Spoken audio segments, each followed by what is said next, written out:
Hi guys and welcome back to the channel Deepak Yadav Education. Welcome to the daily current affairs of 23 of January 2023। तो guys आज है तारीख 23 जनवरी 2023 और है Monday. आज की तारीख से जितने भी मोस्ट इंपॉर्टेंट करंट अफेयर्स बनेंगे उन सभी करंट अफेयर्स को हम यहाँ पर डिटेल से डिस्कस करेंगे। ये वीडियो यूपीएससी और स्टेट पीएससी के पॉइंट ऑफ व्यू से बहुत ज़्यादा इंपॉर्टेंट होता है। तो चलो शुभ आरंभ करते हैं। बट आगे बढ़ने से पहले मैं आपको बता दूँ, हर रोज़ मॉर्निंग में राइट टाइम 5 बजे ये वीडियो इसी चैनल पर मिल जाता है। तो आज कौन कौन अपने समय पर वीडियो में प्रेजेंट हो चुका है नीचे कमेंट सेक्शन में ज़रूर से बताना। पिछले 3 दिनों से यहाँ पर ये मॉर्निंग वाला वीडियो अपलोड नहीं हो पाया था। सैटरडे में कुछ इश्यूज़ हो गए थे टेलीग्राम पे, तो उसी में लगा हुआ था मैं, तो उस वजह से ये कंटेंट तैयार नहीं कर पाया और ये वीडियो अपलोड नहीं हो पाया था। बट अब आज मंडे है, मंडे से यहाँ पर अब आपको ये वीडियो रेगुलर मिलेगा जैसे पहले रेगुलर मिला करता था। संडे में वैसे भी ऑफ रहता है, तो यहाँ पे केवल सैटरडे का यहाँ पर आपका जो वीडियो है वो मिस हुआ है। लेकिन कोई बात नहीं, उन आर्टिकल्स को मैं इस पर्टिकुलर वीडियो में इंक्लूड कर दूंगा, तो आपका कुछ भी बैकग्राउंड का जो भी करंट इशू होगा वो नहीं छूटेगा।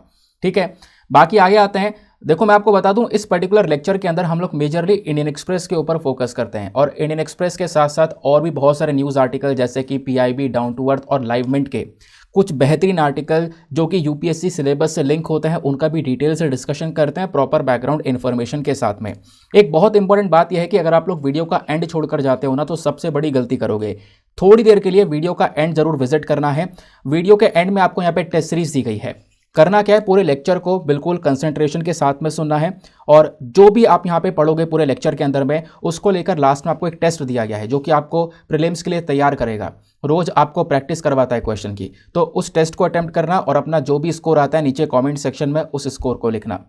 बाकी इस लेक्चर का पीडीएफ चाहिए तो क्या करना है, सबसे पहले जा सकते हो टेलीग्राम पर, वहाँ पे सर्च बॉक्स में टाइप करना दीपक यादव एजुकेशन, आगे यूपीएससी लगा देना, आपको ये चैनल मिलेगा। यहाँ से आप डेली बेसिस पर इस लेक्चर के पीडीएफ को डाउनलोड कर सकते हो। साथ ही साथ में अगर आप मेरे साथ में पर्सनली कनेक्ट करना चाहते हो तो क्या करना है, इंस्टाग्राम पर जाना है और फिर से दीपक यादव एजुकेशन लिखना है। वहाँ पर 11,000 से ज़्यादा लोग जुड़ चुके हैं, आप भी मेरे साथ में पर्सनली जुड़ सकते हो। स्टार्ट करेंगे आज के इंपॉर्टेंट से सेशन को और सेशन की शुरुआत होगी सबसे पहले बहुत ही ज़्यादा बेहतरीन आर्टिकल से। इस आर्टिकल को GS paper number 2 international relation और जीएस पेपर नंबर 3 इकोनॉमी दोनों के साथ में ही लिंक कर पाओगे। तो अभी इंडियन एक्सप्रेस के एक्सप्लेन पेज पर एक आर्टिकल पब्लिश हुआ है जहां पर बात यह की गई है स्वीडन। स्वीडन क्या है, स्वीडन बेसिकली एक देश है जो कि यूरोप के अंदर है, तो यूरोपियन यूनियन का हिस्सा भी है स्वीडन। तो वो जो स्वीडन है ना, यहाँ पर क्या हुआ है, रेयर अर्थ एलिमेंट्स के जो डिपॉजिट हैं वो मिले हैं। रेयर अर्थ एलिमेंट्स का भंडार यहाँ पे पाया गया है, इस वजह से स्वीडन चर्चा में है। तो इसी को हम थोड़ा डिटेल से एनालाइज करेंगे, आखिरकार रेयर अर्थ एलिमेंट्स इतने इंपॉर्टेंट क्यों हैं, यूरोप को इससे पूरा फायदा क्या होगा, वेस्टर्न कंट्रीज को क्या फायदा होगा, इवन यहाँ पर इंडिया का पूरा रेयर अर्थ एलिमेंट्स का सेक्टर भी डिस्कस करेंगे। सब कुछ आपको जानने को मिलेगा, प्रीवियस ईयर क्वेश्चन भी डिस्कस करेंगे और प्रैक्टिस क्वेश्चन को भी हम लोग करने वाले हैं। लेकिन उससे पहले मैं आपको एक छोटी सी न्यूज़ को दोबारा से एक्सप्लेन करता हूँ। स्वीडन की एक कंपनी है, माइनिंग कंपनी, जो कि खनन करने का काम करती है। उस कंपनी का नाम है LKAB। तो इन्होंने यहाँ पर स्वीडन के अंदर में यूरोप का सबसे बड़ा रेयर अर्थ मेटल्स का डिपॉजिट ढूंढ लिया है। यह डिस्कवरी अपने आप में बहुत रेलेवेंट है।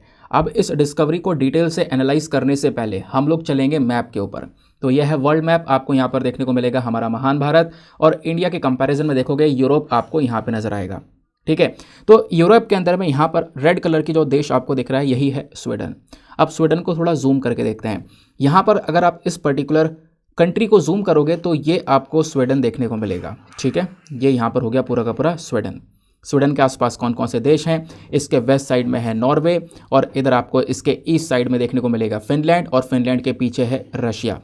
नीचे देखोगे तो यहाँ पर इसके साउथ साइड में आपको नजर आएगा डेनमार्क। डेनमार्क के बाद यहाँ पर इसके ईस्ट साइड में नजर आएगा बाल्टिक सी, यहाँ पे नजर आ रहा होगा, और बाल्टिक सी के पीछे आपको लिथुएनिया, लातविया, एस्टोनिया जैसी कंट्रीज आपको नजर आएंगी। ठीक है, अब स्वीडन की कैपिटल जो है वो है स्टॉकहोम। आपने काफ़ी बार यहाँ पे न्यूज़ में स्टॉकहोम के बारे में सुना भी होगा।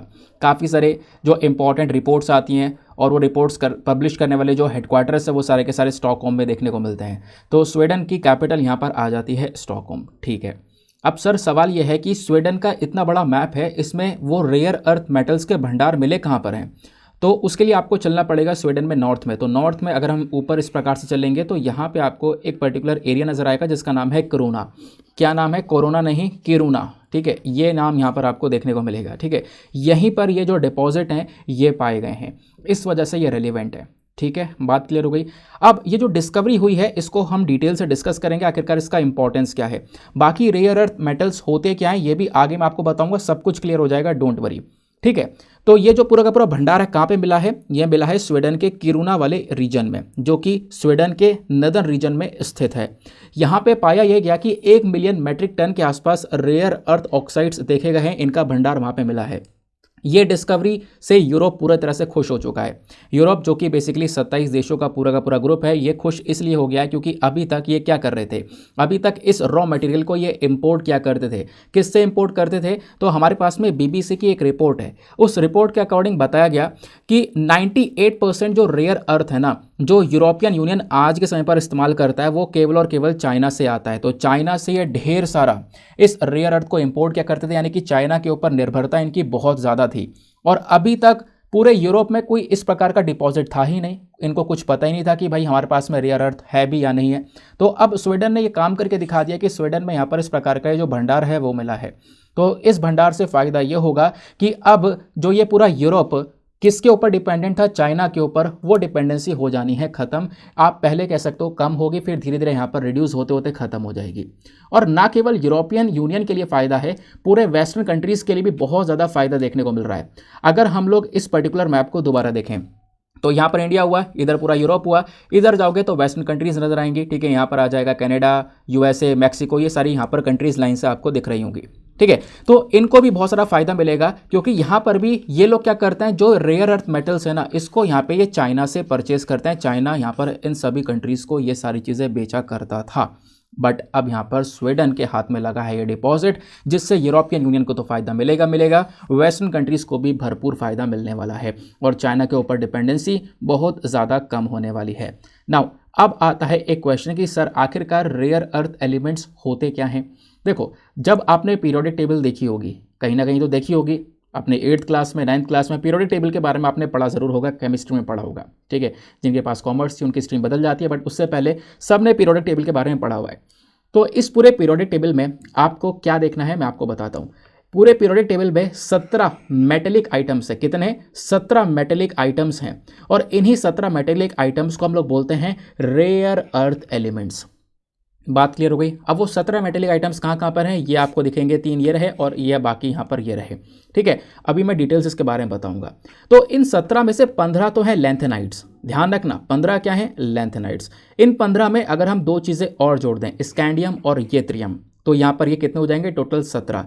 तो ये total 17 metallic elements rare earth elements कहलाते हैं। तो आपसे पूछा जाए रेयर अर्थ एलिमेंट्स कितने हैं, तो बता देना 17 एलिमेंट्स आपको देखने को मिलते हैं, जिसमें 15 लैंथेनाइड्स होते हैं, और उन 15 में अगर हम स्कैंडियम और येथ्रियम को जोड़ दें तो ये टोटल 17 हो जाते हैं। बाकी अगर आपको टोटल 17 के बारे में जानना है तो ये पूरी लिस्ट मैंने प्रोवाइड करवा दी है, कब कब इनकी डिस्कवरी हुई है, इनका एटॉमिक नंबर, ये सारी चीज़ें आपको नजर आएंगी। येथ्रियम, सेरियम, उसके बाद lanthanum, erbium, terbium, yttrium, holmium, scandium, samarium, thulium, उसके बाद यहाँ पर praseodymium, neodymium, then dysprosium, europium, then gadolinium, फिर उसके बाद ल्यूटेशियम, देन यहाँ पर आता है प्रोमेथियम। ये सारे के सारे जो एलिमेंट्स हैं, ये 17 एलिमेंट्स रेयर अर्थ एलिमेंट्स कहलाते हैं। सवाल यह आता है कि सर इनका इंपॉर्टेंस क्या है, इनका यूज़ कहाँ पे करते हैं। हमारे समय में, आज के समय पर जो टेक्नोलॉजीज़ हैं, इंपॉर्टेंट टेक्नोलॉजीज़, जैसे काफ़ी सारे इलेक्ट्रॉनिक सामान होते हैं, तो कंज्यूमर इलेक्ट्रॉनिक्स के अंदर भी यहाँ पर इन रेयर अर्थ एलिमेंट्स का यूज़ होता है। इनमें से कई सारे रेयर अर्थ एलिमेंट्स का यूज़ होता है कंप्यूटर्स के अंदर में, नेटवर्क्स के अंदर में, देन कम्युनिकेशन सिस्टम हो गया, clean energy, transportation, health care, environment mitigation, national defence, सभी जगह पर रेयर अर्थ एलिमेंट्स का यूज़ हो रहा है। एग्जाम्पल देखो, स्कैंडियम की बात करें तो स्कैंडियम का यूज़ होता है टीवी के अंदर, जो टेलीविजन होता है ना, वहाँ पे स्कैंडियम का यूज़ किया जाता है। फ्लोरोसेंट लैंप्स के अंदर स्कैंडियम का यूज़ किया जाता है। ऐसे येथ्रियम है, येथ्रियम का यूज़ किया जाता है ड्रग्स के अंदर में, दवाइयों के अंदर में, जो कि कैंसर जैसी बीमारियों को, आर्थराइटिस जैसी बीमारियों को ठीक कर सकता है। तो ये यहाँ पर रेयर अर्थ एलिमेंट्स के अलग अलग यूज़ हैं। ऐसे यहाँ पर सेरियम जो है, सेरियम भी यहाँ पर एक रेयर अर्थ एलिमेंट है। ये बहुत कम से मिलता है। रेयर अर्थ एलिमेंट नाम से पता चल रहा है ये पृथ्वी पर बहुत कम ही से पाए जाते हैं। चाइना के अंदर अभी सबसे ज़्यादा पाए जाते हैं। ठीक है, बहुत कम ही से पाए जाते हैं। इस वजह से क्या हुआ है ना कि चाइना के अंदर जब ढेर सारा मिल रहा है ना, तो दुनिया भर के कंट्रीज़ जो है उसके ऊपर डिपेंडेंट हो गए थे। बट यहाँ पर आप देख पाओगे एक और रेयर अर्थ एलिमेंट है जिसका नाम है सीरियम। ये भी यहाँ पर आप कह सकते हो बहुत कमी से मिलता है, लेकिन ये नासा के स्पेस शटल प्रोग्राम के लिए काफ़ी ज़्यादा इंपॉर्टेंट माना गया। उसके बाद कई सारे और रेयर अर्थ एलिमेंट्स हैं जिनका इस्तेमाल हम जेट इंजन, टरबाइन, ड्रोन्स, इन सब चीज़ों के अंदर यूज़ करते हैं। ये यूज़ आप देख सकते हो, हम लोग यहाँ पर जो बल्ब है उसके अंदर हो गया, मैग्नेट के अंदर में, देन जो कार है, कार के अंदर मेटल अलॉयज़ हो गए, सेरेमिक्स हो गया, यहाँ पे टीवी के अंदर ग्लास हो गया, ठीक है, इलेक्ट्रॉनिक्स जो भी हमारे सामान हो गए, इन सब चीज़ों के अंदर कहीं ना कहीं रेयर अर्थ एलिमेंट्स का यूज़ किया जाता है। ये बात आपने ध्यान में रखनी है। बात क्लियर हो गई। अब आते हैं एक और पॉइंट के ऊपर। अभी के समय पर दुनिया भर में एक चिंता बनी हुई थी। चिंता क्या थी कि इस रेयर अर्थ एलिमेंट्स के मामले में चाइना बेसिकली एक मोनोपोली जनरेट कर चुका है। मोनोपोली मतलब single seller, large number of buyers, बेचने वाला एक, खरीदने वाले अनेक। क्योंकि चाइना के अंदर दुनिया भर में सबसे ज़्यादा रेयर अर्थ मिलता है। अगर हम दुनिया भर में कंपैरिजन करें तो चाइना बेसिकली इस पर्टिकुलर सेक्टर में डोमिनेट करता हुआ नजर आया है। दुनिया भर में जितनी भी यहाँ पर रेयर अर्थ एलिमेंट्स की ज़रूरत है, आप ये याद रखो, उसका 90% रेयर अर्थ एलिमेंट्स चाइना ही जनरेट करता है। ठीक है, तो ये कहीं ना कहीं यहाँ पर चाइना को और मजबूत बनाने में काम करता है। दूसरा, यहाँ पर इन्होंने क्या किया, चाइना के अलावा आप देखोगे अभी तक चाइना 90% तक दुनिया भर की ज़रूरतों को पूरी कर रहा था। अब ये ज़रूरत थोड़ी सी कम हो गई। अब चाइना 60% तक दुनिया भर की ज़रूरतों को पूरा कर रहा है रेयर अर्थ एलिमेंट्स के मामले में। अब बाकी ज़रूरतें कौन पूरी कर रहा है? बाकी ज़रूरत के लिए यहाँ पे क्वाड कंट्रीज़ हैं, ऑस्ट्रेलिया, इंडिया, जापान, यूएसए। ये चारों देशों के अंदर भी यहाँ पर रेयर अर्थ एलिमेंट्स पाया जाता है। ये बात आपको ध्यान में रखनी है। साल 2010 से ही आप देखोगे ना, चाइना ने कुछ हरकतें स्टार्ट की हैं। चाइना का जो रेयर अर्थ एलिमेंट्स हैं ये काफ़ी सारे कंट्रीज़ में जो पहले एक्सपोर्ट हुआ करता था वो अभी कम हो गया है। काफ़ी सारे कंट्रीज़ के साथ में डिस्प्यूट हुए, उसकी वजह से यहाँ पर चाइना ने एक्सपोर्ट करना कम कर दिया।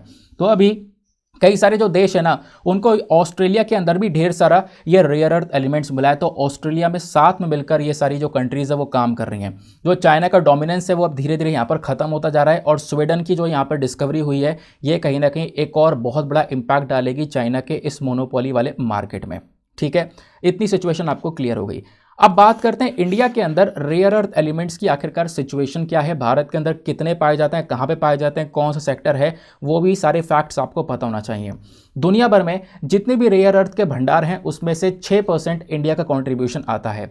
हालांकि हम इतना प्रोडक्शन नहीं कर पाते हैं, हमारे पास भंडार जरूर है लेकिन हम उसको एक्सट्रैक्ट नहीं कर पा रहे हैं, निकाल नहीं पा रहे हैं। दुनिया भर में जितनी ज़रूरत है उसकी 1% जो ग्लोबल आउटपुट है वो यहाँ पर इंडिया देता है, ध्यान में रखना है। इंडिया के अंदर में इस पूरे रेयर अर्थ एलिमेंट्स के सेक्टर को देखने के लिए हमारे पास में एक बॉडी है जिसको हम लोग बोलते हैं IREL, यानी कि इंडियन रेयर अर्थ्स लिमिटेड। तो इसकी यहाँ पर जिम्मेदारी है कि हमारे यहाँ पर जितनी भी माइनिंग होती है, जितना भी खनन होता है या इन मिनरल्स को निकाला जाता है, वो सारा काम यहाँ पर यही पर्टिकुलर बॉडी करती है। इसका मेजर फोकस है थोरियम के ऊपर। थोरियम को यहाँ पर निकाला जाए और थोरियम को निकाल कर ये हमारी डिपार्टमेंट ऑफ एटॉमिक एनर्जी को प्रोवाइड भी करवाती है। ठीक है, तो ये हो गया यहाँ पर इंडिया को लेकर पूरा का पूरा कॉन्टेक्स्ट। अब जो भी मैंने बातें बताई हैं उसके बेसिस पर थोड़ा सा लॉजिक लगाकर आप एक सवाल सॉल्व कर सकते हो। ये सवाल कोई आम नहीं है, ये यूपीएससी ने साल 2012 के प्रीवियस ईयर में पूछा था। तो 2012 का प्रीवियस ईयर क्वेश्चन है। क्वेश्चन क्या बोलता है, हाल ही में there has been a concern, एक चिंता बनी हुई थी, over the short supply of a group of elements called rare earth metals. Rare earth जो मेटल्स होते हैं ना, इनकी शॉर्टेज सप्लाई हो गई थी, यानी कि इनकी जो सप्लाई उसमें काफ़ी कमी हो गई थी। इसको लेकर दुनिया भर में एक चिंता बनी थी। क्यों ऐसा पूछा गया? ऑप्शन ए, क्योंकि चाइना जो कि एक सबसे बड़ा प्रोड्यूसर है इन एलिमेंट्स का, इसने काफ़ी सारे रिस्ट्रिक्शन लगा दिया अपने एक्सपोर्ट के ऊपर, ये एक्सपोर्ट करना रुक रहा था, इसकी वजह से दुनिया भर में इसका शॉर्टेज हुआ।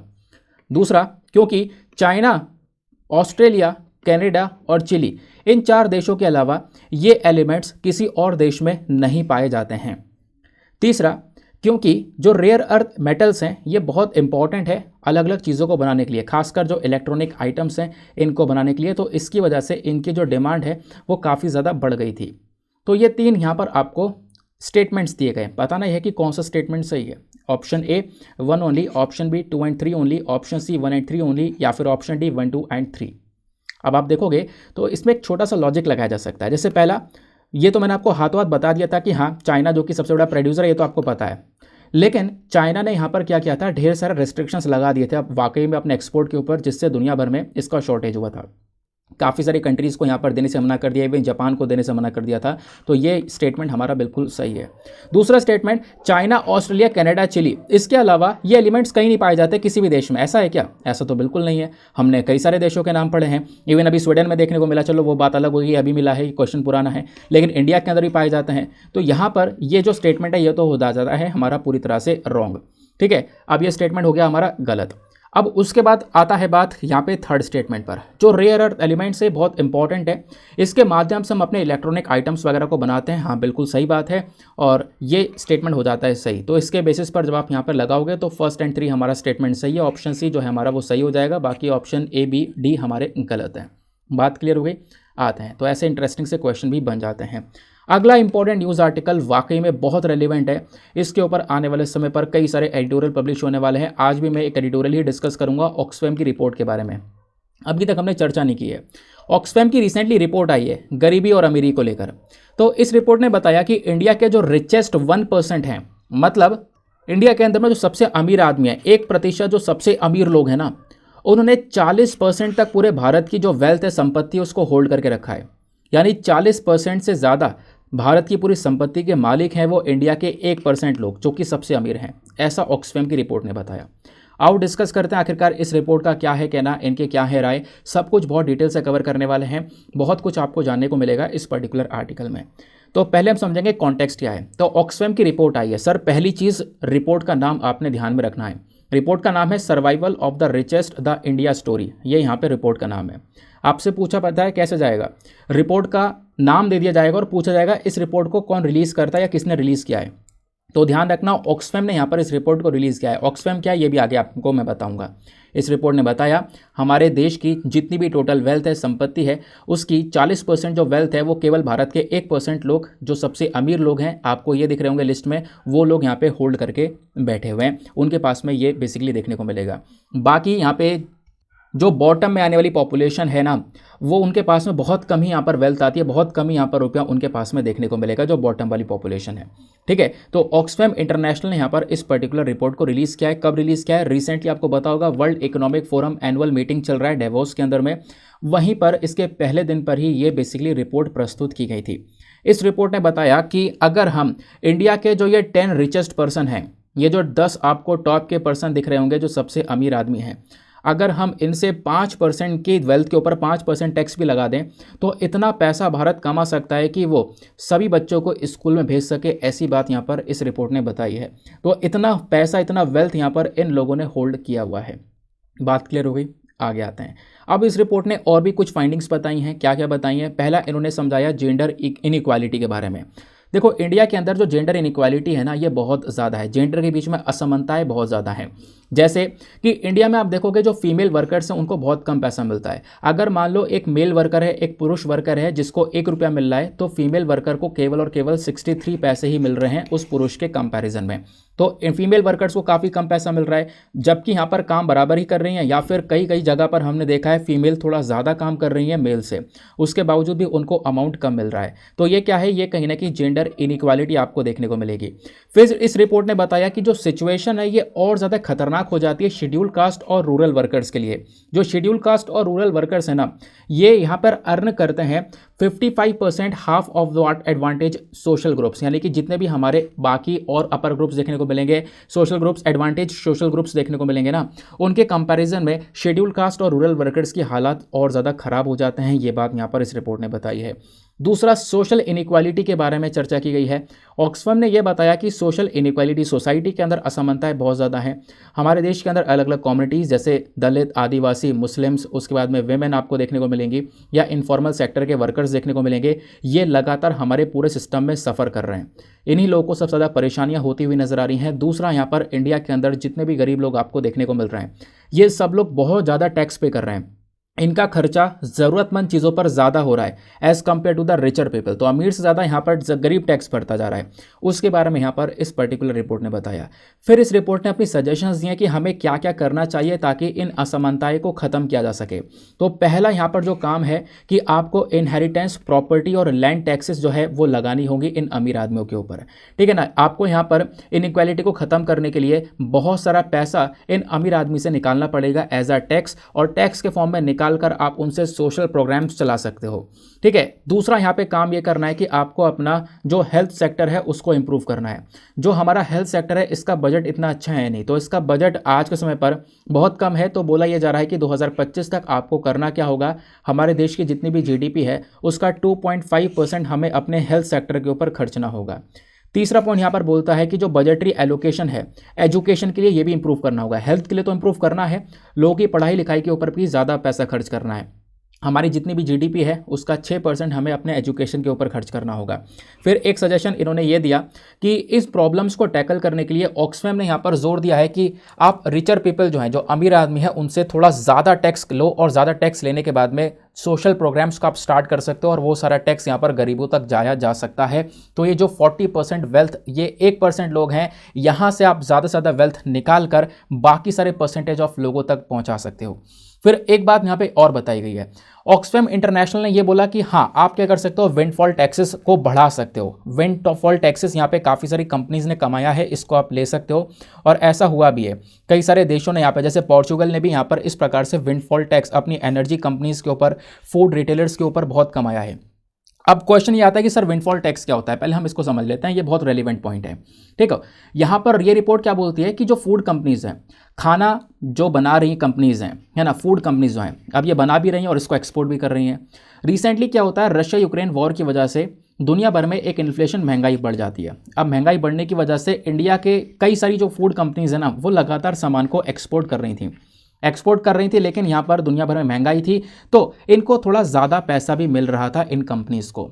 ठीक है, बात क्लियर हो गई। तो ज़्यादा पैसा मिल रहा था तो इनका प्रॉफिट भी ज़्यादा हो रहा था।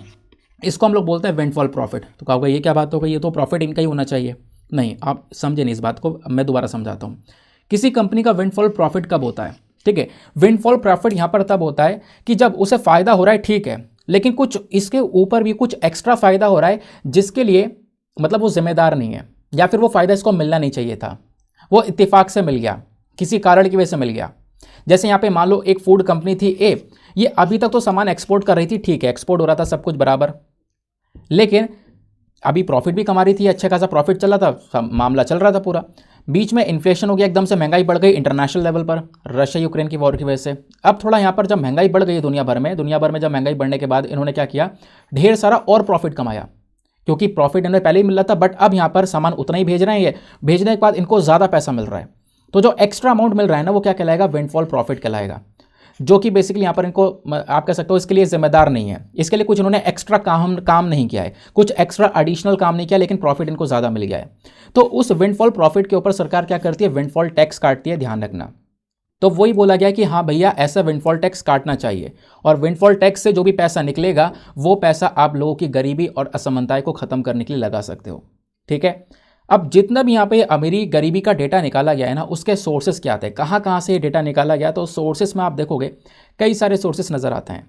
जैसे यहाँ पर बोला जा रहा है कि इस रिपोर्ट ने फोर्ब्स से डेटा कलेक्ट किया है, जो क्रेडिट स्विस है उससे डेटा कलेक्ट किया है, यहाँ से डेटा कलेक्ट कर करके ये सारी की सारी इन्फॉर्मेशन इन्होंने जारी की है। ठीक है, बात क्लियर हो गई ना, समझ में आ गया। अब बात आते हैं, थोड़ा सा डिस्कस करते हैं ऑक्सफैम इंटरनेशनल के बारे में। उससे पहले ध्यान रखना, विंडफॉल टैक्स के बारे में बता चुका हूँ। विंडफॉल टैक्स ऐसे टैक्स हैं जो कि इम्पोज किए जाते हैं ऑन अनएक्सपेक्टेड और एक्स्ट्रा ऑर्डिनरी प्रॉफिट्स। ठीक है, जो एक्स्ट्रा ऑर्डिनरी प्रॉफिट होगा उसके ऊपर यहाँ पर इनको चार्ज किया जाता है। ठीक है ना, कभी कोई इकोनॉमिक क्राइसिस आ गया, कोई वॉर आ गई, कोई नेचुरल डिजास्टर आ गया, इस समय पर किसी ने खूब सारा प्रॉफिट कमा लिया, तो वो जो प्रॉफिट होगा वो बेसिकली कहीं ना कहीं विंडफॉल प्रॉफिट होगा, उसी के ऊपर यहाँ पे सरकार टैक्स काटती है, जिसको हम लोग विंडफॉल टैक्स बोलते हैं। बात क्लियर हो गई, आगे आते हैं। अब ये पूरी की पूरी रिपोर्ट पब्लिश करी है ऑक्सफैम ने, तो ऑक्सफैम के बारे में जान लेते हैं। Oxfam international basically 21 independent organisations का, चैरिटेबल ऑर्गेनाइजेशंस का पूरा ग्रुप है। ये कई सारी कंट्रीज़ के साथ में मिलकर काम करता है। इसका मिशन है दुनिया भर में जो अन्याय है उसको ख़त्म करना, साथ ही साथ में गरीबी है उसको ख़त्म करना। ऑक्सफैम का जो काम है वो यहाँ पर है नए नए आइडियाज़ को लेकर आना, नए तरीके को लेकर आना कि किस प्रकार से जो गरीबी है उसको यहाँ पे टैकल आउट किया जा सकता है, ख़त्म किया जा सकता है। काफ़ी सारे लोग यहाँ पे जान बचाने के लिए जो ऑक्सफैम है वो जिम्मेदार है। तो ऑक्सफैम के ये सारे के सारे आपको पॉइंट्स जो हैं ध्यान में रखने हैं।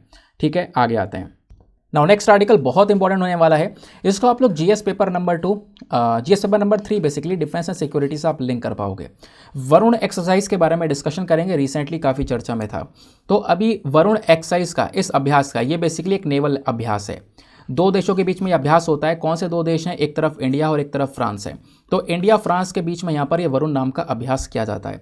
2001 से लगातार इस अभ्यास को किया जा रहा है। यहाँ पर इंडिया और फ्रांस की जो नेवी हैं साथ मिलकर इस अभ्यास को कंडक्ट करती हैं। तो इस अभ्यास का रिसेंटली जो 21वां एडिशन है वो यहाँ पर प्ले किया गया है, वो स्टार्ट हुआ है, इस वजह से ये न्यूज़ में है। ठीक है। ये जो एक्साइज है ना, ये 16 से लेकर 20 जनवरी तक चली थी, तो इस वजह से यहाँ पर आपको वरुण एक्साइज के बारे में ध्यान में रखना है। ठीक है, तो आपसे यहाँ पे कुछ भी ज़्यादा कुछ नहीं है, बस खाली ऐसी 2 लाइन वाला आर्टिकल है, लेकिन इसका बैकग्राउंड डेटा थोड़ा सा ज़्यादा देखने को मिलेगा। सबसे पहली चीज़ पता है यहाँ पर क्या है कि वरुण एक्साइज के बारे में आपसे पूछा जाता है, ये अभ्यास किन किन देशों के बीच में होता है, तो ध्यान रखना इंडिया और फ्रांस के बीच का एक बायलैटरल नेवल एक्साइज है। अब की बार का ये 21वां एडिशन था। दूसरा, इंडिया फ्रांस के बीच में और भी कई सारे डिफेंस कॉपरेशंस हैं और भी कई अलग अलग तरीके से ये लोग अभ्यास को करते हैं। जैसे दोनों देशों के बीच के आर्मी के बीच में एक अभ्यास होता है जिसका नाम है एक्सरसाइज शक्ति। फिर दोनों देशों की नेवी के बीच में एक अभ्यास होता है जिसका नाम है एक्सरसाइज वरुण। फिर दोनों देशों के एयरफोर्स के बीच में एक अभ्यास होता है जिसका नाम है एक्सरसाइज गरुड़। ये आपको ध्यान में रखना है। एक्सरसाइज गरुड़ जो हमारा बेसिकली 8 है, ये रिसेंटली यहाँ पर हुआ था। कहाँ पर? जोधपुर राजस्थान के अंदर में। सॉरी, गरुड़ 7 वाली जो एक्सरसाइज है वो रिसेंटली यहाँ पर हुई थी। बाकी इंडिया के लिए फ्रांस काफ़ी ज़्यादा रेलिवेंट भी है, क्योंकि फ्रांस के साथ में हमने कई सारी डील की थी। आपको पता होगा 2016 में हमने 36 राफाल जेट्स को भी फ्रांस से ही परचेज किया है। उसके बाद कई सारी जो स्कॉर्पियन सबमरीन्स हैं हम वो भी यहाँ पर फ्रांस से परचेज कर रहे हैं। बाकी ये दोनों देशों ने मिलकर एक एग्रीमेंट को साइन किया जिसका नाम है provision of reciprocal logistic support agreement. ठीक है, तो ये यहाँ पर थोड़ा डिफेंस कोऑपरेशन दोनों देशों का देखने को मिलेगा। तो इंडिया फ्रांस के बारे में ये बात ध्यान में रखना। अगले रेलिवेंट आर्टिकल पर आते हैं। यहाँ पे बात की जा रही है वोटिव स्तूपा के बारे में। तो वोटिव स्तूपा यहाँ पर क्या है समझेंगे। काफ़ी इंपॉर्टेंट आर्टिकल है, आपसे खासकर जीएस पेपर नंबर 1 हिस्ट्री से लिंक करके क्वेश्चन बन सकता है। तो न्यूज़ यहाँ पर क्या है, खबर, पहले इसको डिस्कस करेंगे। न्यूज़ यहाँ पे आपको ये दिख रही होगी। आर्कियोलॉजिकल सर्वे ऑफ इंडिया, जिसका काम है दुनिया भर में, सॉरी इंडिया भर में जितने भी आपको यहाँ पर स्मारकें देखने को मिलती हैं, इंपॉर्टेंट स्थल देखने को मिलते हैं, उनकी प्रोटेक्शन करना, नई नई चीज़ों की खोज करना, वो सब आर्कियोलॉजिकल सर्वे ऑफ इंडिया का काम है। तो आर्कियोलॉजिकल सर्वे ऑफ इंडिया ने हाल ही में लगभग आप कह सकते हो 1200 साल पुराने ओल्ड छोटे छोटे वोटिव स्तूपास की खोज की है। तो ये छोटे छोटे वोटिव 2 स्तूपास यहाँ पर खोजे गए हैं। वो स्तूपास कैसे देखने को मिलेंगे, इस प्रकार से, ठीक है ना। तो यहाँ ही पर 2 छोटे छोटे आपको वोटिव स्तूपास देखने को मिलेंगे जिसके अंदर गौतम बुद्धा की पिक्चर भी आपको देखने को मिल रही होंगी। ठीक है, ये बात क्लियर हो गई। तो ये कहाँ पे पाए गए? नालंदा डिस्ट्रिक्ट में। नालंदा डिस्ट्रिक्ट कहाँ पर है? बिहार के अंदर में, वहीं पर ये खोज की गई है। तो वोटिव स्तूपा के बारे में थोड़ा डिस्कस करेंगे। तो ये जो स्तूपा की फॉर्म है ना, ये डोम लाइक होती है। डोम मतलब जैसे गुंबद होता है ना ऊपर, उसी प्रकार की यहाँ पर आप देख पा रहे होंगे गुंबद बना हुआ होगा। तो इस प्रकार का यहाँ पर इन स्तूपा का जो स्ट्रक्चर है वो यहाँ पे देखने को मिलेगा। और ये जो स्तूपास हैं कभी कभी इस प्रकार से, मतलब जो इनका ऐसे ऐसे करके यहाँ पर कुछ इस प्रकार की शेप यहाँ पर हो जाती है, फिर उसके ऊपर ये गुंबद को बनाते हैं। अलग अलग प्रकार की शेप के अंदर इनको बनाया जाता है। और इन स्ट्रक्चर्स को अगर हम देखें, जो बुद्धा के रेलिक्स हैं, बुद्धा के जो अवशेष हैं, उनको यहाँ पे रखा गया था बुद्धा की डेथ के बाद में। ठीक है, तो उनके अवशेष को यहाँ पे रखा गया था। इसमें ऐसी बात यहाँ पे बताई गई है। बाकी आप देखोगे जो बड़े बड़े स्तूपास हैं वो आपको बोधगया के अंदर देखने को मिल जाएंगे, है ना। लेकिन जो छोटे छोटे स्तूपास हैं वो भी आपको देखने को मिलेंगे। ये छोटे स्तूपास ऑफर किए जाते थे मॉन्क्स के थ्रू। ठीक है, छोटे स्तूपास की शुरुआत कब से हुई थी ये आपसे पूछा जा सकता है। छोटे स्तूपास की शुरुआत हुई थी इंडिया में 7th सेंचुरी CE से, ये आपको ध्यान में रखना है। छोटे छोटे मिनिएचर टेराकोटा चिकनी मिट्टी से यहाँ पर स्तूपास को बनाया जाता था और ये काफ़ी ज़्यादा पॉपुलर भी उस समय पर हुआ करते थे। तो स्तूपा क्या होता है ये आपने यहाँ पे समझ लिया। स्तूपा बेसिकली यहाँ पर आप कह सकते हो बुद्धिस्ट से रिलेटेड इनका एक मॉन्यूमेंट, एक ऐसा स्मारक देखने को मिलेगा। ठीक है, और यहाँ पे इसके अंदर आपको एक बहुत पवित्र जो भी अवशेष होते हैं जो बुद्धा से रिलेटेड होते हैं या फिर कोई दूसरे सेंटी पर्सन से जो कि बुद्धिज़्म से रिलेटेड हैं उनसे होते हैं, जो भी यहाँ पर उनके रिलेटेड जो अवशेष हैं काफ़ी पवित्र हैं, वो आपको इन स्तूपास के अंदर में देखने को मिलेंगे। ठीक है, बाकी मैंने आपको बताया बिहार के नालंदा डिस्ट्रिक्ट के अंदर में ये स्तूपा मिले हैं। तो बिहार के अंदर नालंदा, खासकर नालंदा जो महावीरा है यहाँ पर आपको देखने को मिलेंगे। तो नालंदा महावीरा के बारे में जानेंगे, यहीं पर ये स्तूपा पाए गए हैं। तो नालंदा महावीरा जो ये स्थल आपको देखने को मिलेगा, ये जो साइट है कहाँ पर है? बिहार के अंदर में है। ठीक है, और ये एरिया बहुत इंपॉर्टेंट है क्योंकि यहाँ पर पहले भी बुद्धिज़्म से रिलेटेड कई सारी इंपॉर्टेंट चीज़ें मिली हैं, ये आपको ध्यान में रखना है। स्तूपा, श्राइन, विहारास, ये बहुत इंपॉर्टेंट चीज़ें यहाँ पे पहले ही पाई गई हैं। नालंदा जो ये बेसिकली पूरा डिस्ट्रिक्ट है, इसको एस्टेब्लिश किया गया था गुप्ता एम्पायर के समय पर, और इसको सपोर्ट किया गया काफ़ी सारे इंडियंस के थ्रू, जो जैपनीज पैट्रॉन्स थे उनके थ्रू, है ना। बुद्धिस्ट, नॉन बुद्धिस्ट लोग सभी ने यहाँ पर इस पर्टिकुलर एरिया को बहुत ज़्यादा सपोर्ट किया था। तो आपसे यहाँ पे सवाल बन सकते हैं यहाँ से, तो ध्यान रखना नालंदा और वहाँ पे क्या मिला है ये बात ध्यान में रखनी है, क्योंकि आप देखोगे प्रीवियस ईयर में, मैं साल लिखना भूल गया हूँ लेकिन ये दोनों ही क्वेश्चन प्रीवियस ईयर के हैं। तो प्रीवियस ईयर में सवाल पूछे गए थे, जैसे कि यहाँ पर आपको मैचिंग करने के लिए बोला गया है। एक तरफ हिस्टोरिकल प्लेसेस के नाम दिए गए, बुरजाहुम, देन उसके बाद में चंद्राकितुगढ़, देन उसके बाद में गणेश्वर, और यहाँ पर ये जो हिस्टोरिकल प्लेसेस हैं ये किस लिए जानी जाती हैं ये आपसे पूछा गया है। तो पूछा यह गया कि इनमें से बताओ कौन सा पेयर करेक्टली मैच है। तो इसका सही उत्तर है ऑप्शन नंबर डी 2 और 3। जो दूसरा और तीसरा ये करेक्टली मैच है। गणेश्वर ये फेमस है कॉपर आर्ट क्राफ्ट्स के लिए। दूसरा यहाँ पर जो चंद्रकेतुगढ़ है ये बेसिकली टेराकोटा आर्ट के लिए फेमस है। तो सेकंड और थर्ड करेक्ट है। तो ऐसे ही आपसे यहाँ पर पूछा जा सकता है जैसा अभी मैंने यहाँ पर बताया। ठीक है, दूसरा एक और क्वेश्चन पूछा गया था, which one of the following statement is correct. यहाँ पे 4 स्टेटमेंट दिए गए और पूछा गया कौन सा स्टेटमेंट करेक्ट है। पहला स्टेटमेंट जो अजंता की गुफाएं आपको देखने को मिलेंगे, अजंता केव्स हैं, ये वागोरा रिवर के गॉर्ज पर नजर आती हैं। दूसरा सांची स्तूपा चंबल रिवर के गॉर्ज पर है। फिर पांडुलेना केव्स जो है ये आपको नर्मदा रिवर के गॉर्ज पर नजर आएगा। या अमरवती स्तूपा ये गोदावरी के गॉर्ज पर नजर आएगा। तो उसमें से कौन सा स्टेटमेंट सही है। तो पहला स्टेटमेंट सही है, अजंता केव्स आपको यहाँ पे वगोरा रिवर की गॉर्ज पर नजर आती हैं, तो इस वजह से पहला स्टेटमेंट सही हो जाता है। तो ऐसे ऐसे यहाँ पर ये चीज़ें ना न्यूज़ में रहती हैं, ध्यान रखना, और इसी के बेसिस पर क्वेश्चन बनता है। तो इस वजह से मैंने थोड़ा प्रीवियस ईयर क्वेश्चन को लिंक कर दिया यहाँ पर। वैसे गॉर्ज क्या होता है, गॉर्ज आपको पता होगा एक नैरो जो वैली होती है, जो हमारे पहाड़ होते हैं ना, पहाड़ों के बीच में यहाँ पर एक जो नदी निकल रही होती है, जो वैली होती है, उसको हम लोग गॉर्ज बोलते हैं। ठीक है ना। तो आई होप आपको यहाँ पर ये बात समझ में आ गई होगी। आगे आते हैं नेक्स्ट इंपॉर्टेंट आर्टिकल पर। ये भी आपके जीएस पेपर नंबर 1 से लिंक हो जाएगा। थारू पीपल के बारे में बात करेंगे। थारू पीपल अभी न्यूज़ में आ चुके हैं। ये आपको जो दिख रहे हैं ना पिक्चर में, ये थारू पीपल ही है। इंडियन एक्सप्रेस के एक्सप्लेन सेक्शन पर ये आर्टिकल पब्लिश हुआ है। तो हुआ यह है कि जो हमारा फॉरेस्ट डिपार्टमेंट है नाबार्ड, इन्होंने यहाँ पर बोला है कि हम लोग क्या करेंगे कि थारू पीपल को स्किल डेवलपमेंट ट्रेनिंग प्रोवाइड करवाएंगे। क्या थारू पीपल को स्किल डेवलपमेंट ट्रेनिंग प्रोवाइड करवाने वाले हैं, इस वजह से ही थारू पीपल न्यूज़ में है।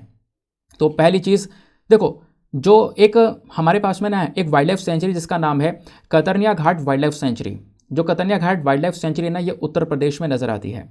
ठीक है, और यहीं पर काफ़ी सारे जो थारू पीपल हैं वो रहते हैं, इस वाइल्ड लाइफ सेंचुरी के पास में रहते हैं। अब होता यह है कि जब वो इस वाइल्ड लाइफ सेंचुरी के पास में रहते हैं ना, तो इस वाइल्ड लाइफ सेंचुरी में जो जानवर हैं, जो भी यहाँ पर टाइगर वगैरह पाया जाता है, इनके साथ में कॉन्फ्लिक्ट काफ़ी बार हो जाता है इन लोगों का। ठीक है ना, यानी कि मानव और जानवर का संघर्ष यहाँ पर देखने को मिल जाता है। तो उस वजह से यहाँ पर इन लोगों को एक स्किल डेवलपमेंट ट्रेनिंग देने के बारे में चर्चा की जा रही है। इनको एक अच्छे ग्रुप्स में ऐड करने के बारे में चर्चा की जा रही है। इनको सपोर्ट करने के बारे में चर्चा की जा रही है। तो इस वजह से थारू पीपल के बारे में जानना इंपॉर्टेंट है। काफ़ी बार यहाँ पर इस प्रकार के क्वेश्चन आपसे पूछे गए हैं, पता होगा। तो थारू पीपल कहीं ना कहीं एक एथनिक ग्रुप आपको देखने को मिलेगा। एक एथनिक ग्रुप जो कि तेराई रीजन के अंदर पाए जाते हैं। तेराई रीजन कहाँ पर है, तो तेराई रीजन ना नेपाल का जो जस्ट नीचे वाला हिस्सा है, ये नेपाल का मैप हुआ। नेपाल का जो बिल्कुल निचला हिस्सा देखने को मिलेगा हरा कलर का, ये पूरा का पूरा तेराई रीजन कहलाता है। ठीक है ना, तो ये तेराई रीजन है, ध्यान रखना। तो थारू पीपल इंडिया में भी पाए जाते हैं और खासकर नेपाल में भी पाए जाते हैं। बात क्लियर हो गई। नेपाल के सदर्न रीजन में और भारत में उत्तर प्रदेश के अंदर थारू पीपल पाए जाते हैं। नेपाल के अंदर अगर हम थारू की नंबर देखें तो लगभग ऑफिशियल नंबर जो है ना 1.5 मिलियन से लेकर 1.5 मिलियन के आसपास यहाँ पे मतलब आपको देखने को मिलेंगे। 15 लाख के आसपास जो ये नेपाल के अंदर है। इंडिया में थोड़े कम है संख्या, इंडिया में लगभग 1,70,000 के आसपास है। ठीक है, बात क्लियर हो गई। ये अलग अलग भाषाएं बोलते हैं। ठीक है, खासकर एक ऐसी लैंग्वेज जो कि इंडो आर्यन सब ग्रुप से यहाँ पर बिलोंग करती हुई, तो ये भी यहाँ पर थोड़ा रेलिवेंट हो जाता है। दूसरा, जो ज़्यादातर थारू हैं करते क्या हैं, एग्रीकल्चर, खेती बाड़ी ज़्यादा करते हैं। गाय भैंस को पालना हो गया, मछली पकड़ना हो गया, है ना, या फिर जो जंगल के कुछ प्रोडक्ट्स हैं उनका कलेक्शन करना हो गया, उससे यहाँ पे अपनी लाइवलीहुड को जनरेट करना हो गया। ये सारा काम यहाँ पर थारू पीपल का ज़्यादातर रहता है। ऑल्दो यहाँ पर हिंदू रिलीजन को यहाँ पर थारू पीपल फॉलो करते हैं, तो ये बात भी ध्यान में रखनी है। बाकी जितने भी थारू को लेकर जो गाँव होते हैं, इनको गवर्न किया जाता है एक काउंसिल के थ्रू और एक हेडमैन के थ्रू। ठीक है, ये बात क्लियर हो गई। तो ये तो इस आर्टिकल का पहला पॉइंट था, थारू पीपल के बारे में आपने जान लिया। दूसरा जो आपसे सवाल बन सकता है वो यहाँ पे बन सकता है कतरनिया घाट वाइल्ड लाइफ सेंचुरी को लेकर, क्योंकि मैंने आपको बताया यहीं की पे इसी वाइल्ड लाइफ सेंचुरी के आसपास के जो थारू पीपल हैं, इन्हीं को ये स्किल डेवलपमेंट ट्रेनिंग देने के बारे में चर्चा की गई है। तो कतरनिया घाट वाइल्ड लाइफ सेंचुरी की लोकेशन को अगर हम देखें तो ये कहाँ पर स्थित है, ये सिचुएटेड है अपर गंगेटिक प्लेन पर। अगर मैं एग्जैक्टली बताऊं तो उत्तर प्रदेश के बहराइच डिस्ट्रिक्ट के अंदर ये देखने को मिलेगा। ठीक है, और ये जो वाइल्ड लाइफ सेंचुरी है ना, ये हमारे दुधवा टाइगर रिजर्व का भी हिस्सा है। ठीक है, ये बात ध्यान में रखना। और इस पर्टिकुलर एरिया का रेलिवेंसी इतनी ज़्यादा है कि आप यहाँ पे देखोगे कई सारे इंपॉर्टेंट पेड़ पौधे पाए जाते हैं, जैसे साल, टीक, फॉरेस्ट, है ना, ये सब कुछ मिलता है। बाकी जानवरों की बात करें तो कई सारे यहाँ पर जानवर ही पाए जाते हैं, जैसे घड़ियाल, tiger, rhino, Gangetic dolphin, swamp deer, hispid hare, ये सारे जानवर भी यहाँ पर मिलते हैं। अगर हम इसकी लोकेशन देखें कतरनिया घाट वाइल्ड लाइफ सेंचुरी की, तो आपको ये मैप देखने को मिलेगा, ऊपर इंडिया का मैप है और ये उत्तर प्रदेश हुआ, है ना। उत्तर प्रदेश में आप ये मैप उत्तर प्रदेश का जब अलग कर देंगे इस मैप को, तो जस्ट ऊपर आपको नज़र आ रहा होगा, इसके ऊपर नेपाल है। तो नेपाल का जो निचला रीजन है ना, यहाँ पर एक तरीके से तेराई रीजन भी कहलाया जाता है, यहीं पर थारू पीपल रहते हैं। तो ये जो पर्टिकुलर लोकेशन है वो आपको यहाँ पर देखने को मिलेगी, यहाँ पर कतरनिया घाट वाइल्ड लाइफ सेंचुरी लोकेटेड है। ठीक है, बात क्लियर हो गई, समझ में आ गया, रेलिवेंट पॉइंट है, ध्यान रखना। अगले टॉपिक पर आते हैं। इस टॉपिक को भी आप जीएस पेपर नंबर 3 डिफेंस और सिक्योरिटी से लिंक कर पाओगे और GS paper number 2 international relation से भी। बात की जा रही है वैगनर ग्रुप ऑफ मर्सनरीज के बारे में। अब यहाँ पर ये क्या है मामला, इसको समझते हैं। रिसेंटली यहाँ पर यूएस ने क्या किया है ना कि जो ये वैगनर ग्रुप है ना, इसको कहीं ना कहीं एक क्रिमिनल ऑर्गेनाइजेशन का दर्जा दे दिया है। एक क्रिमिनल ऑर्गेनाइजेशन इनको घोषित कर दिया कि ये लोग बहुत ज़्यादा क्राइम कर रहे हैं। ठीक है, तो इस वजह से यहाँ पर यूएस ने इसको किस वजह से बोला है वो मैं आपको समझाऊंगा। तो यूएस ने भी क्या किया है, इसको क्रिमिनल ऑर्गेनाइजेशन का डेजिग्नेशन दिया है। तो ये वैगनर ग्रुप है क्या, और इसको थोड़ा समझते हैं। ये आप कह सकते हो कि आतंकवादियों का एक ग्रुप ऐसा देखने को मिलेगा। ठीक है, वैसे खाली हम इसको वैगनर ग्रुप ही बोलते हैं, मर्सनरीज यहाँ पे लगा दिया गया है। लेकिन जब हम वैगनर ग्रुप की बात करते हैं ना, तो ये कहीं ना कहीं यहाँ पर क्या करते हैं, सुपारी लेने का काम करते हैं, किसी को मारने का। और ऐसा यहाँ पे रशिया यूक्रेन के वॉर के दौरान भी हुआ था। आपने एक समय पर, लगभग मैं बता रहा हूँ 2022 के समय पर, मार्च वगैरह के समय पर क्या बात की जा रही थी कि यूक्रेन के जो प्रेसिडेंट हैं वोलोदिमीर ज़ेलेंस्की, इनको मार दिया जाएगा। और यूक्रेन के राष्ट्रपति को मारने की सुपारी लेने वाला जो ग्रुप था वो वैगनर ग्रुप था। तो वैगनर ग्रुप के बारे में आई होप आपको ये बात समझ में आई है। रशिया का ये ग्रुप देखने को मिलता है। वैगनर ग्रुप क्या है, वैगनर ग्रुप को हम लोग पीएमसी वैगनर के नाम से भी जानते हैं। ये रशियन पैरामिलिट्री ऑर्गेनाइजेशन है, वेरी वेरी इंपॉर्टेंट। आपसे पूछा जा सकता है डायरेक्टली ये क्या है, तो रशिया की पैरामिलिट्री ऑर्गेनाइजेशन ये नज़र आती है, ध्यान रखना दोस्त, इंपॉर्टेंट है ये। इसको हम लोग यहाँ पर अर्धसैनिक भी बोलते हैं, अर्ध फौज भी यहाँ पे बोलते हैं। ठीक है ना, पूरी तरह से मिलिट्री नहीं है, आधी मिलिट्री आपको देखने को मिलेगी। तो रशिया का पैरामिलिट्री ऑर्गेनाइजेशन है। ओरिजिन की अगर हम लोग बात करें तो ये जो ग्रुप है ना, इसको बनाया गया था 2014 में, रशिया के veteran of the Chechen war के थ्रू यहाँ पर इसको बनाया गया था। ठीक है, तो ये ग्रुप काफ़ी इंपॉर्टेंट है आज के समय पर। क्यों इंपॉर्टेंट है मैं आपको बताऊंगा। इसका जो सिंबल है उसके अंदर आपको स्कल देखने को मिलेगा, यानी कि जो हड्डी की ढांची जो होता है ना, हड्डी के ढांचे का जो खोपड़ी होती है उसका यहाँ पे यूज़ किया जाता है इस वैगनर ग्रुप के साइन के ऊपर। जैसा आप लोग यहाँ पर देख पा रहे होंगे, ये वैगनर ग्रुप का पूरा साइन हम लोगों को नज़र आता है। ये ऑर्गेनाइजेशन हमारे पूरे दुनिया में आया था पहली बार 2014 में। 2014 में इसके ऊपर अटेंशन भी डाली गई थी, क्योंकि आपको पता होगा 2014 में लगभग रशिया ने यूक्रेन का जो एक पर्टिकुलर रीजन है वो यहाँ पर कब्जाया था। उसके बाद काफ़ी विवाद भी हो गए थे, है ना। जो रशिया यूक्रेन का क्रीमिया वाला रीजन है उसको यहाँ पर हथिया भी लिया था, काफ़ी विवाद भी हुए थे और काफ़ी लड़ाइयाँ भी हुई थी। उसके बाद ये जो ऑर्गेनाइजेशन है ये काफ़ी सारी जगह पर एक्टिव भी है, जैसे अफ्रीका में पिछले कुछ सालों में एक्टिव रही है ऑर्गेनाइजेशन।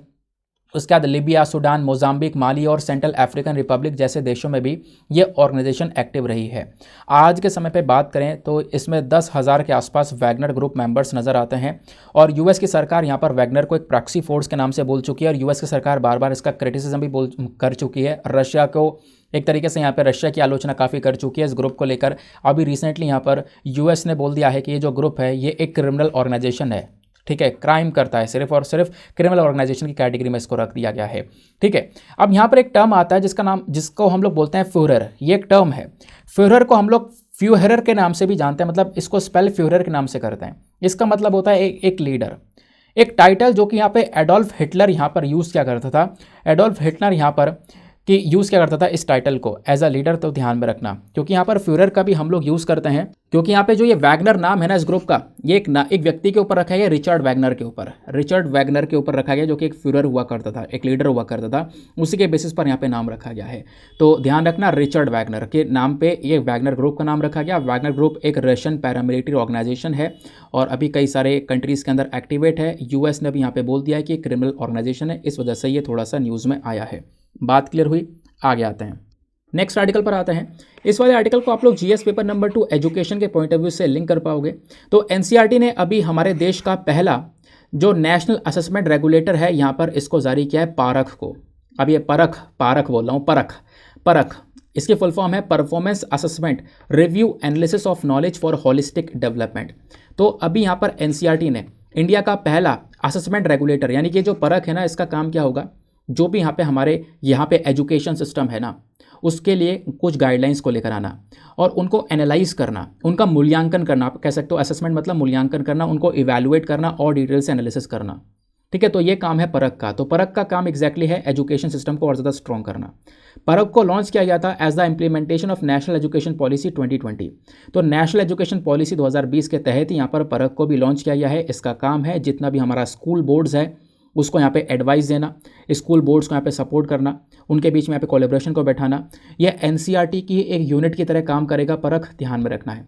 इसका काम है डिटेल से एनालिसिस करके कुछ गाइडलाइंस प्रोवाइड करवाना और साथ ही साथ में स्कूल की जो परफॉर्मेंस है उसको यहाँ पे इम्प्रूव करना। ठीक है, तो ये बात ध्यान में रखना। छोटा सा आर्टिकल था, कुछ ज़्यादा खास नहीं है, बस खाली ध्यान रखना परख है क्या। ठीक है, तो परख एनसीईआरटी का एक यूनिट है, एनसीईआरटी के एक यूनिट की तरह काम करेगा। दूसरा पॉइंट जो यहाँ पे ध्यान में रखना है कि जो परख की फुल फॉर्म है वो performance assessment review analysis of knowledge for holistic development. तीसरा इसका काम क्या है, इसका काम यहाँ पर है कुछ गाइडलाइंस वगैरह सेट करना सभी बोर्ड्स के लिए, है ना, जो भी हमारे स्कूल्स हैं उनके लिए। ठीक है, उनको यहाँ पर कहीं ना कहीं एक अल्टीमेट लेवल पर उनके अंदर एक इंप्रूवमेंट करवाना, खासकर जो स्कूल बोर्ड्स होते हैं ना उनको एडवाइस करना।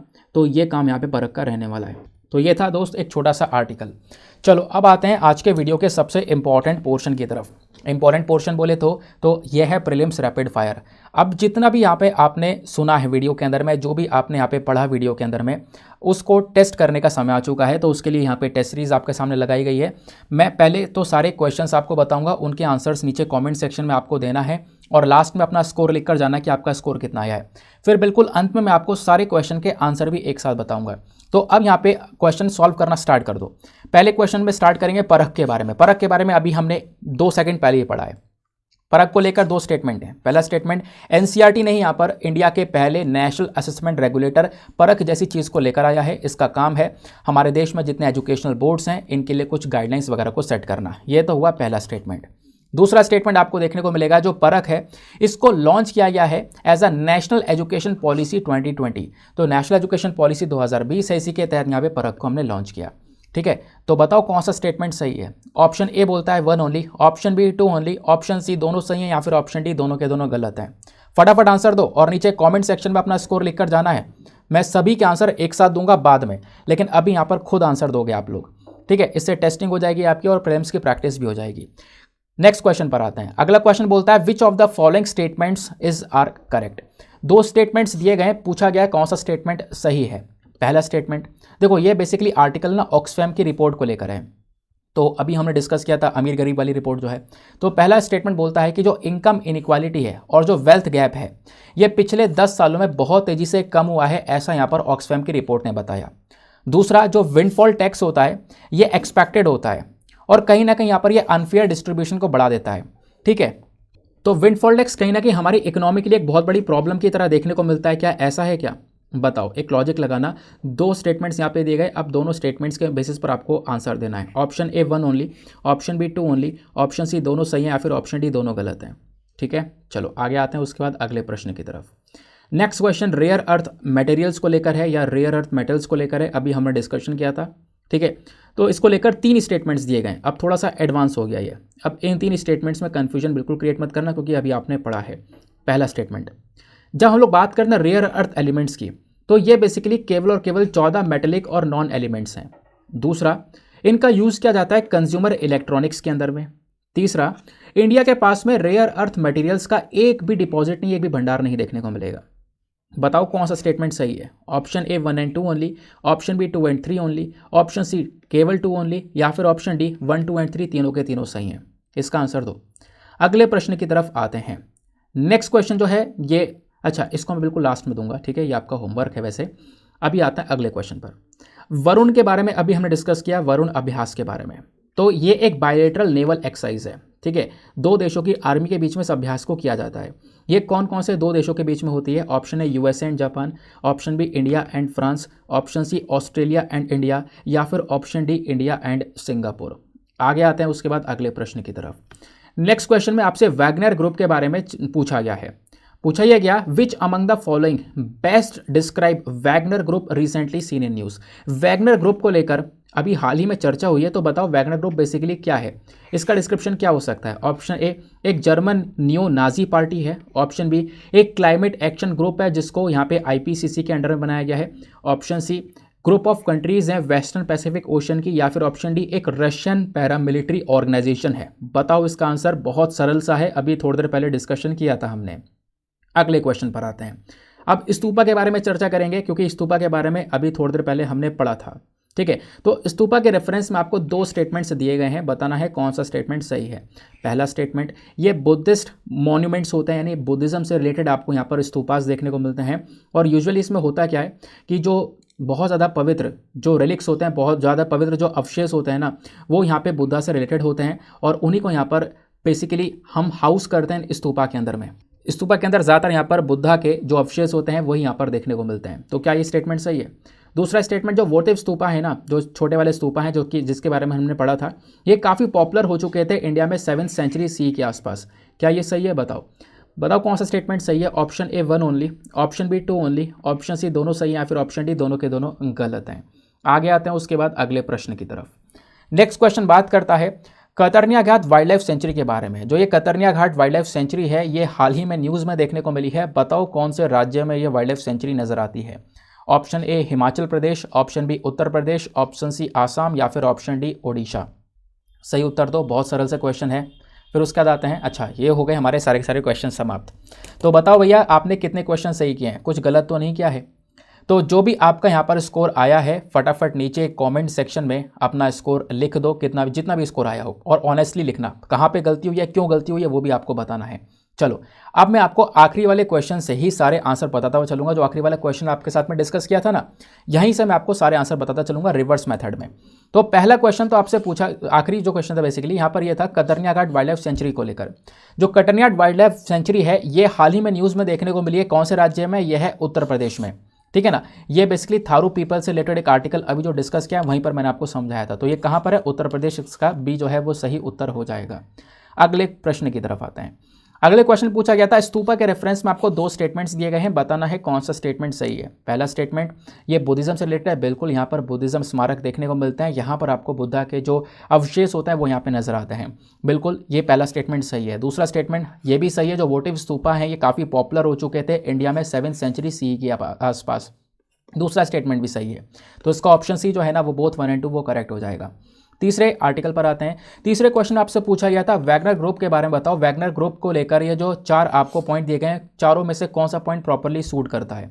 ऑप्शन ए एक जर्मन न्यूज़ो पार्टी है, या फिर क्लाइमेट एक्शन ग्रुप आईपीसीसी का, या फिर यहाँ पर ग्रुप ऑफ कंट्रीज है वेस्टर्न पैसिफिक ओशन के अंदर में, या फिर एक रशियन मिलिट्री ऑर्गेनाइजेशन है। तो बिल्कुल सही उत्तर है रशियन पैरामिलिट्री ऑर्गेनाइजेशन है वैगनर ग्रुप। ध्यान में रखना है 2014 में इस पर्टिकुलर ग्रुप को हम लोग लेकर आए थे।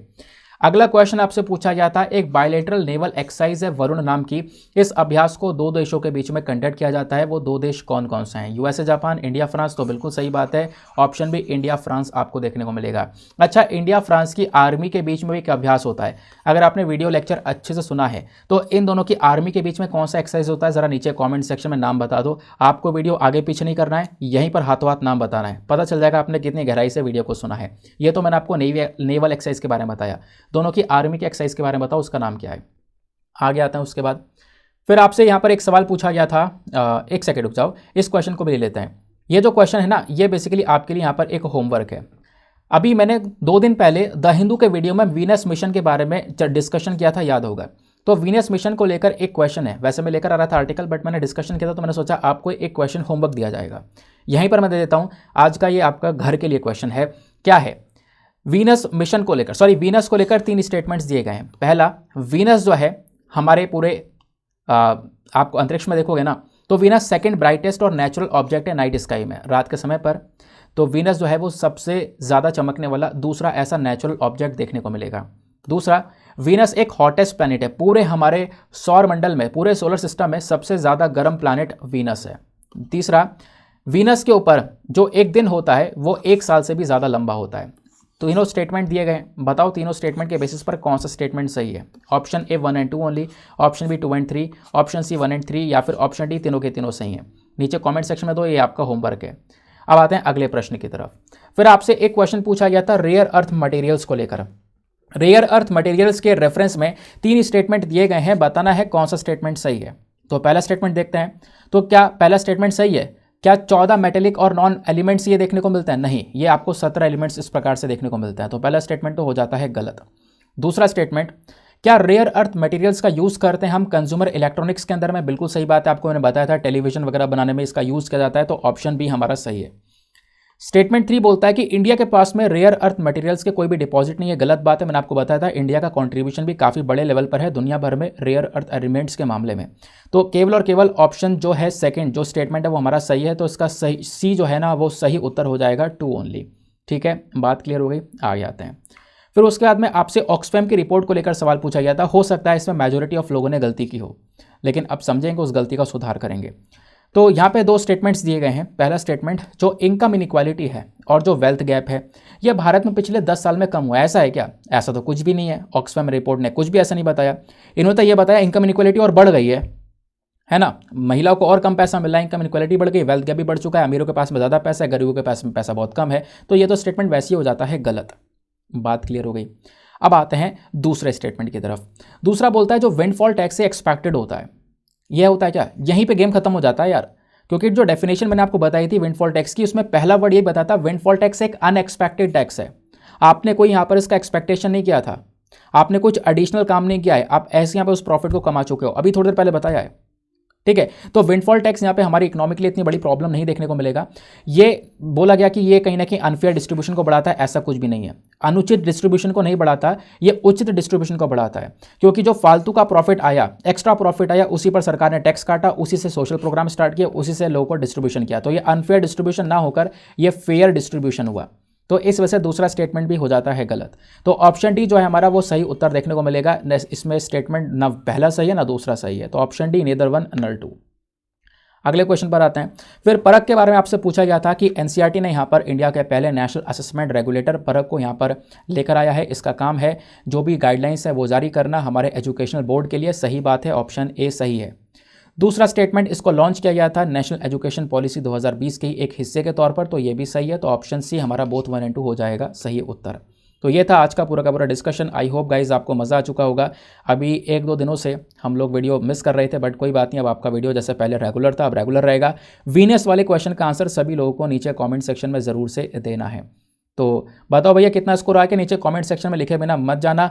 मिलते हैं आप लोगों से अगले वीडियो में। आज के लिए bye bye, have a nice day, thank you and Jai Hind.